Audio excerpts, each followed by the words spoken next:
Assalamualaikum warahmatullahi wabarakatuh. Izin memperkenalkan diri, nama saya Suci Capratiwi dari kelompok 2 dengan dua rekan saya, Heldayanti dan Sahril Azim.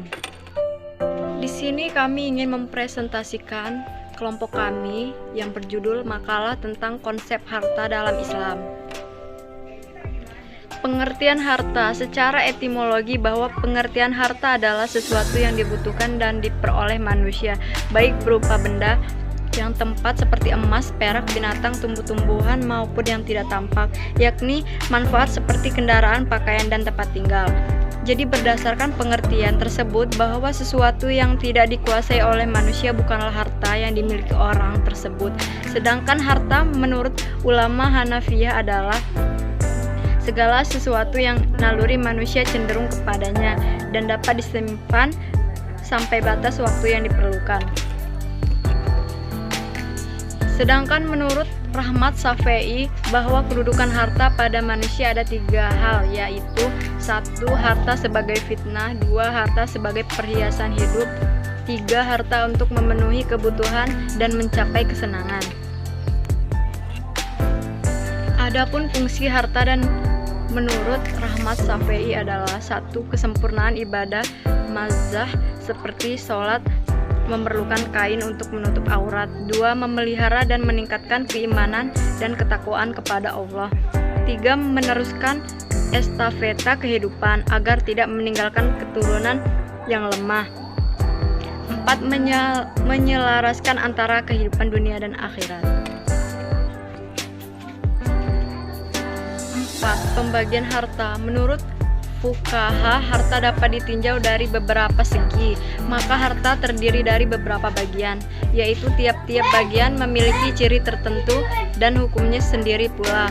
Pembagian jenis harta tersebut antara lain adalah 1. Harta mutakawin dan gaira mutakawim, 2. Harta mitsli dan harta kimi, 3. Harta istilak dan harta istimal, 4. Harta mankul dan harta kairah mankul, 5. Harta ain dan harta dain, 6. Harta al-aini dan harta al-nafi, 7. Harta mamluk, mubar dan mahjur, 8. Harta yang dapat dibagi dan tidak dapat dibagi, 9. Harta pokok dan harta hasil, 10. Harta khas dan harta am. Pengertian kepemilikan. Secara etimologi, kata milik berasal dari bahasa Arab al-milik yang berarti Assalamualaikum warahmatullahi wabarakatuh. Perkenalkan, nama saya Heldayanti. Pengaruh harta halal dan haram pada umat. Harta haram berdampak buruk terhadap pribadi pelakunya secara khusus dan umat manusia secara umum. Di antara dampak buruk bagi umat manusia tersebut dapat dijelaskan dalam poin-poin berikut. 1. Memakan harta haram adalah ciri khas umat Yahudi yang diabadikan Allah dalam firman-Nya. Artinya, dan kamu akan melihat kebanyakan dari mereka, orang-orang Yahudi, bersegera membuat dosa, permusuhan dan memakan yang haram. Sesungguhnya amat buruk apa yang mereka telah kerjakan. Allah menggambarkan sebuah masyarakat yang rusak dan hancur di masa itu, yaitu masyarakat Yahudi. Di antara karakter mereka, mayoritas anggota masyarakatnya sangat suka memakan harta haram, terutama suap dan riba. Bila kerusakan itu ditiru oleh masyarakat Muslim, bisa jadi nasib mereka tidak berbeda dengan Yahudi. 2. Petaka buruk yang akan menimpa mereka adalah api neraka. dengan harta haram yang setiap saat mereka masukkan ke dalam perut mereka. Rasulullah Shallallahu Alaihi Wasallam telah mengatakan dalam hadisnya yang sahih, "Wahai Ka'ab bin Ujrah, sesungguhnya tidaklah tumbuh setiap daging yang diberi asupan makanan yang haram, melainkan nerakalah yang berhak membakarnya." HR Ahmad dan At-Tirmizi dinyatakan sahih oleh Al-Albani.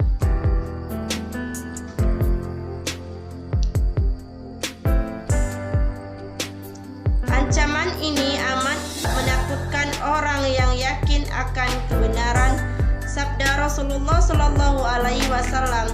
Tentu dia tidak akan berani mengambil sekecil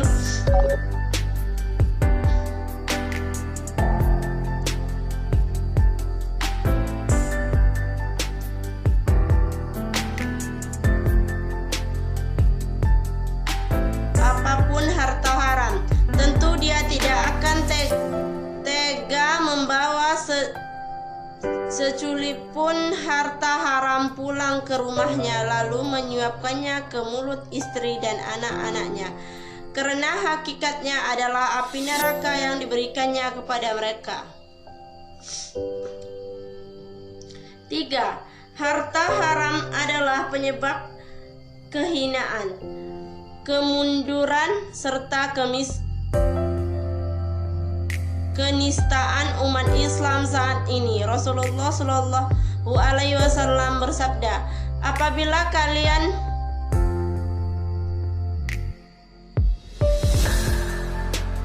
berjual beli dengan cara inah, salah satu bentuk transaksi ribawi, sibuk dengan ekor-ekor sapi, harta kekayaan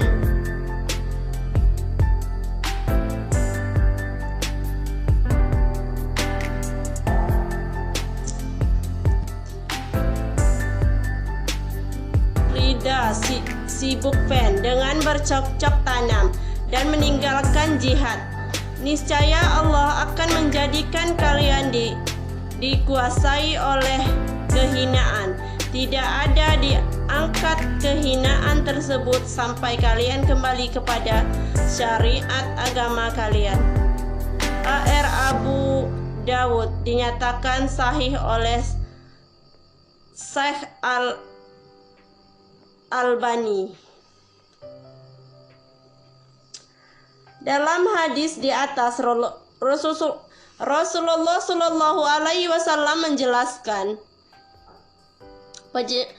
penyebab kehinaan yang mendera umat Islam saat ini. Di antaranya transaksi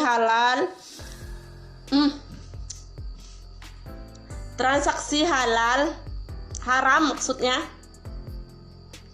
yang mereka lakukan dalam bentuk riba. Dan di akhir hadis Rasulullah Shallallahu Alaihi Wasallam juga menjelaskan obat penawar kehinaan tersebut, yaitu kembali kepada dinullah atau Al-Quran dan As-Sunnah, serta mempraktikkan ajarannya dalam kehidupan pribadi, masyarakat, dan negara. 4. Harta haram yang merajalela